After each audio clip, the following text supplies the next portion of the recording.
Okay, well, we've got an unboxing to do today, and as I'm doing this, I'm going to just talk a little bit over my efforts here, because I'm sure this will probably show me struggling to get this open. I did cut the label off, but what I wanted to start off the video and just say is, this is a knife that I got from a friend. I talk about friends, I think, a lot in my videos. And, you know, I've been in a lot of hobbies. I used to restore arcade games. I've got the Kaiser Warning here that I stonewashed the blade. I think it came out pretty awesome. I used to restore vintage 80s and 90s arcade games, and been part of that hobby. I used to own a hobby store for 20 years and was very heavily, and used to even work for a radio-controlled car company and was very much involved in that aspect of the hobby industry.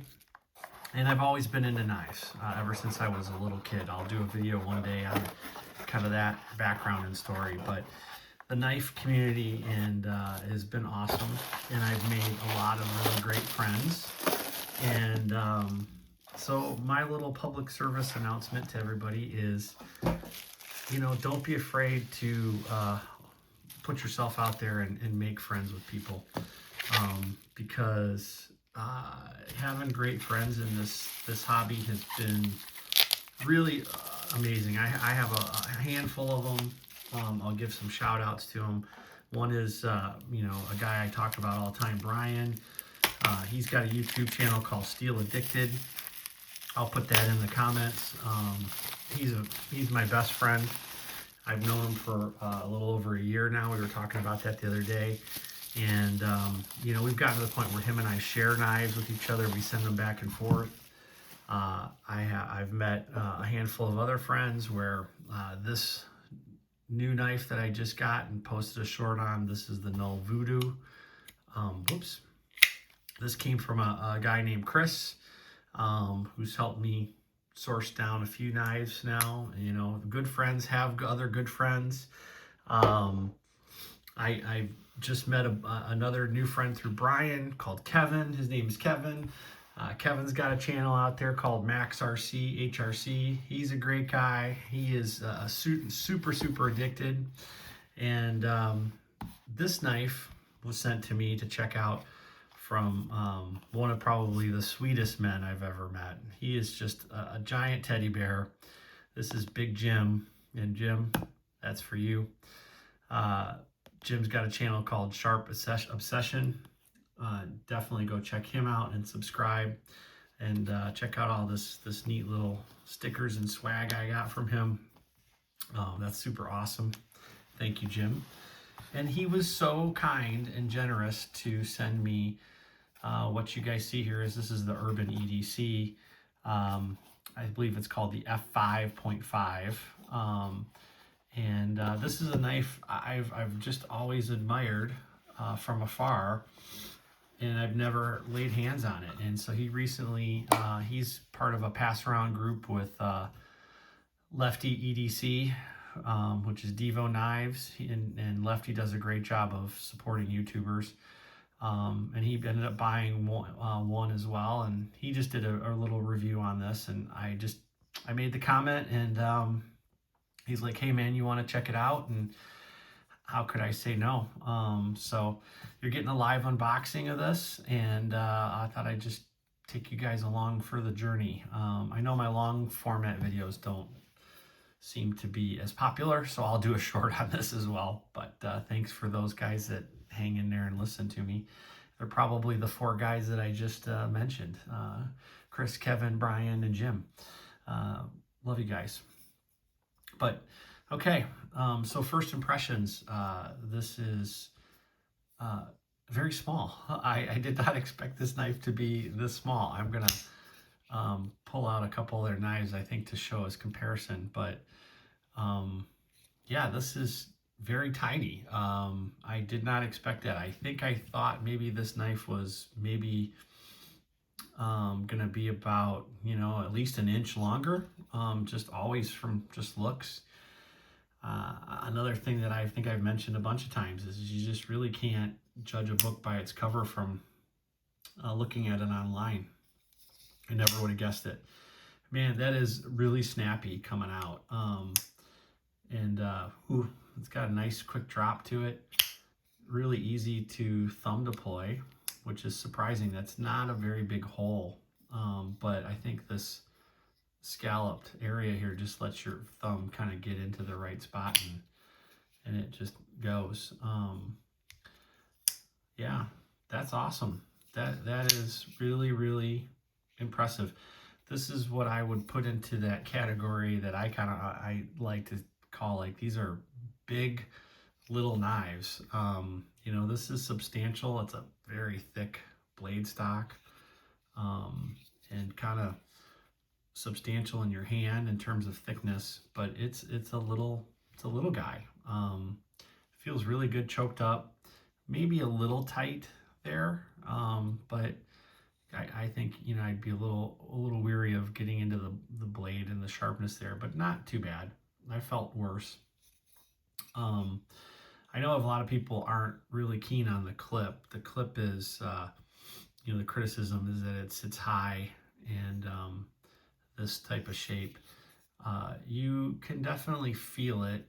I think if I really bear down, I'm feeling it kind of right in here.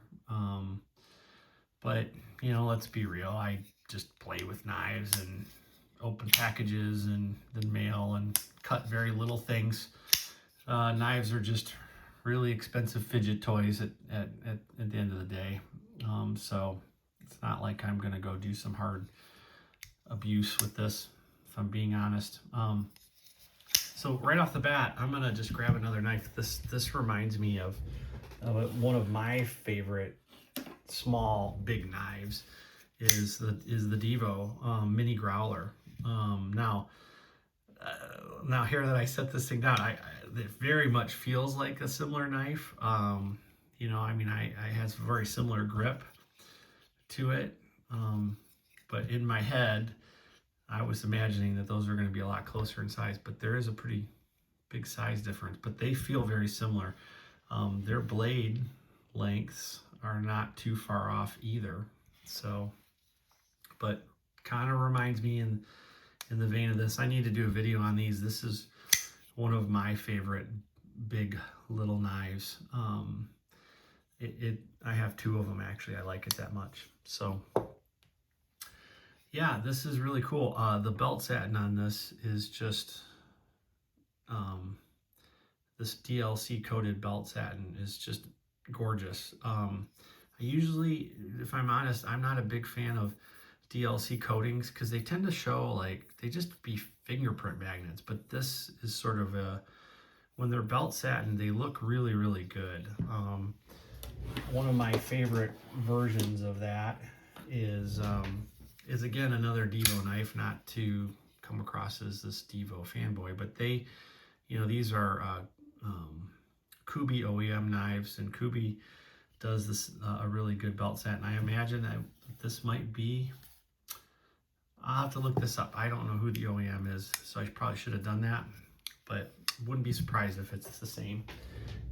Here's another, let me reach over. I'm sorry, I'm doing this kind of off camera and not better prepared, but another Devo knife with that same belt satin as the Saloon that has that. That's also a very nice finish. So I really like this a lot. I love the acoustics on this knife.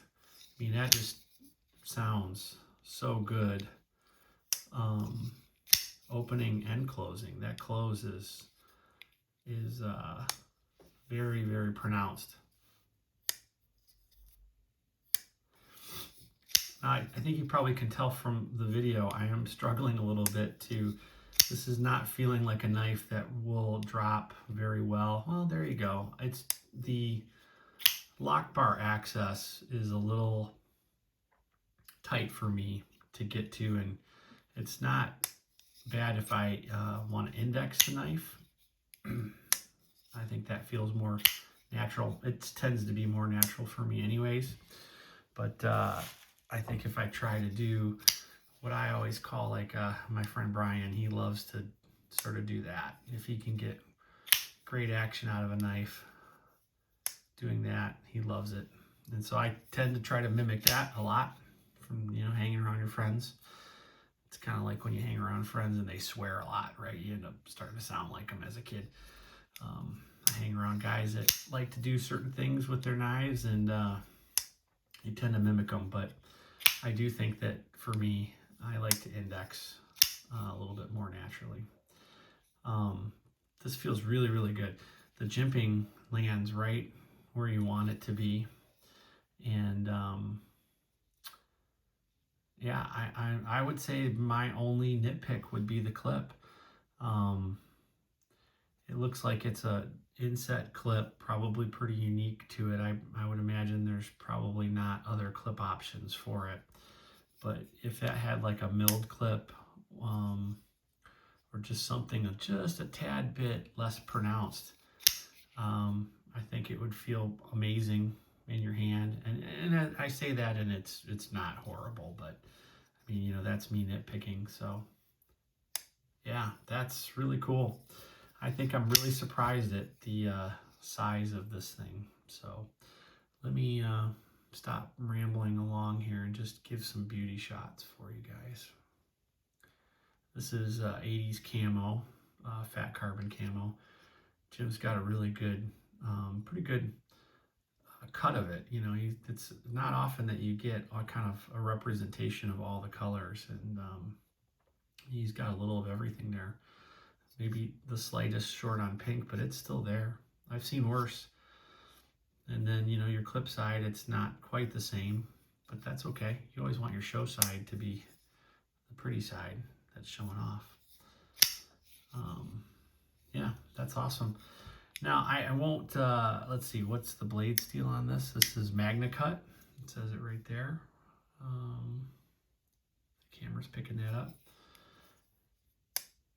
Yeah, I love the way that closes and sounds.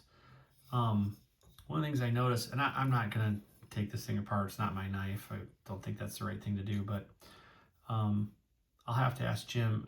I wonder if that is not a captive pivot. Usually when you see basically essentially a screw head on both sides, it usually means it's not.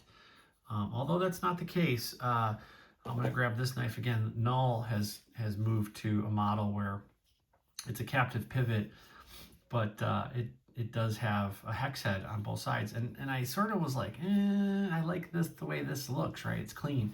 But I will tell you, when you're putting a knife back together, a lot of times you have to line up that pivot to get the other scale on, and you know, sometimes you're putting pressure, and and I tend to use my thumb to do that, and it doesn't always move.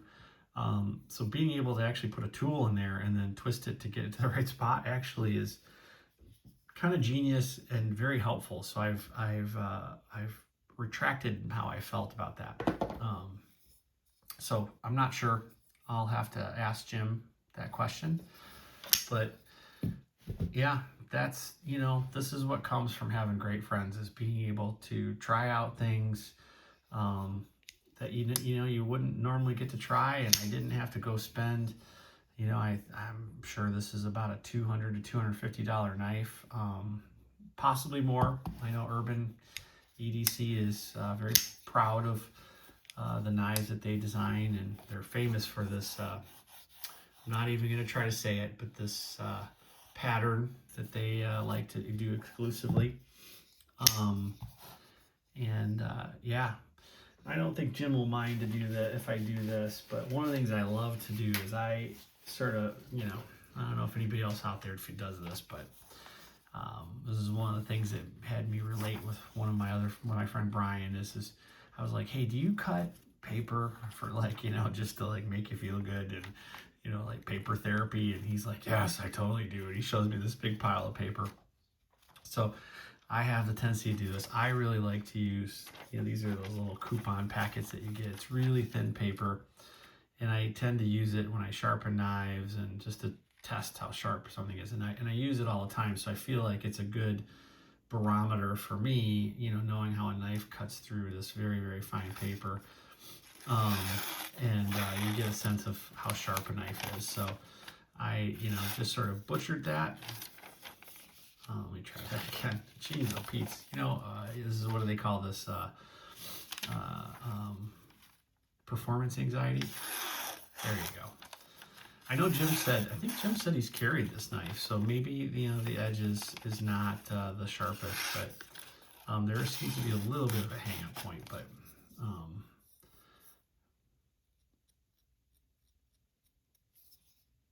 yeah, it's got a nice edge. Oh, I can feel it right there. There's just, maybe it just needs to be kind of cleaned off. Maybe he did some paper, or I mean, package or something. That's, I can feel like it's like tape residue or something. Anyways, before this gets any longer, let me just, one last little twirl for you to check out. And let me throw down a couple more knives. I'm a big comparison guy. So I've shown, I think a lot of people have a sheepdog. This is the newer sheepdog, the 2.9. There is a very, very close size to that. Let me get Jim's sticker in the frame. What's another very popular knife that people might understand and resonate? Here's a Devo Mash. That's probably too long. Let me see, what else do I have? That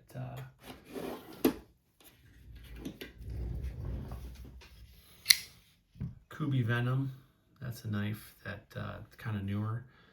That is, in terms of length and stuff, is very similar. It seems like the sheepdogs are a very good comparison. Let's put this Fireball from Devo out there. Very similar there too. Only kind of shorter with the finger choil. Yeah. Well, there you go. I hope you enjoyed this. I can't thank Jim enough. I hope you're watching this, Jim, and you hang with me for 17 minutes and 30 seconds. But I love you, big guy, and thanks for letting me do this. I'll make a quick short today, and then I will get this back to you. I really appreciate you giving me this opportunity to, you know, play and handle with one of your toys. That's awesome. Thank you, buddy.